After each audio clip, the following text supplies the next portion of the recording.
በፍቃዱ አመሰግናለሁ። እንግዲህ ኢትዮጵያ ቡና በተከታታይ ውጤታማ ሲሆን ያንተ የሜዳ ላይ እንቅስቃሴ ከፍተኛ አስተዋጽኦ እያደረገ ይገኛል። እስቲ እያደረክ ስላለው እንቅስቃሴ ትንሽ ብትለን። ያው ማረገው እንቅስቃሴ ያው በኮቹ አሰልጣጠን መሰረት ነው። ያው ኮቹ አርጉ ሚለንም ሜዳ ውስጥ ያው አብዛኛውን ጊዜ ተደርበን እየመጣን ማጥቃቱንም እናግዛለን። ያው ይሄ ነው። ምናልባት ከኢትዮጵያ ቡና ታችኛው ቡድን ያደግከው ካደግክ በጣም አጭር ጊዜ ነው። ሜዳ ላይ የተለየ ነገር ታደርጋለህ። አልከበደም? ፕሪሚየር ሊጉ ያው ስንጀምር መጀመሪያ ያው ምንም አይነት ነበረ፣ ከብዶን ነበር ትንሽ። ግን ያው ከአጠገባችን የነበሩ ሲኒየሮች ነበሩ፣ እነ መስፍን ታፈሰና ማርያም ነበሩ። አምና በእነሱ እገዛ ያው ወዲያው ለመላመድ ሞክረናል።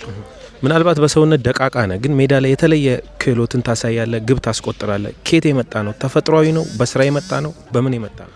ያው ተፈጥሮም አለው በስራም ያመጣው ነገር ነው። ያው እዚህ ቡና ላይ ስንመጣ ደግሞ ኮች ነጻነት የሰጠን ነገር አለ። ያው አንድ ኮንፊደንስ ነው፣ ሁለት ደግሞ ሜዳ ላይም ነጻነት ሰጥቶ ነው የምንጫወተው። ለኔ ደግሞ ይበልጥ ተመችቶኛል እሱ ነገር። እቅድ ምንድን ነው በቀጣይ? ምናልባት ከኢትዮጵያ ቡና ወጣት ቡድን አድጋል፣ ከቡድኑ ጋር በፕሪሚየር ሊጉ ላይ ለዋንጫ የተፎካከርክ ነው። የዚህ አመት እቅድ ምንድን ነው ከቡና ጋር?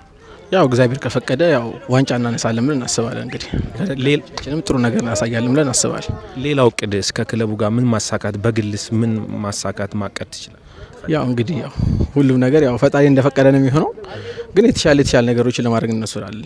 ለ12 ለባሽ ደጋፊ ደግሞ ከዚህ በላይ የሚገባዋል። ምናልባት በመጨረሻ የምትለው ካለ? ያው እናመሰግናለን ከጎናችን ያሉ ደጋፊዎቻችን እስከ መጨረሻ ድረስ የትም ሀገር ብሄድን ሀገር ድሬዳዋም እዚህም ሀዋሳም አዳማም ላይ የመጡ ሰፖርት ያደርጉናል። እነሱ ማመስገን እፈልጋለሁ። እሺ አመሰግናለሁ።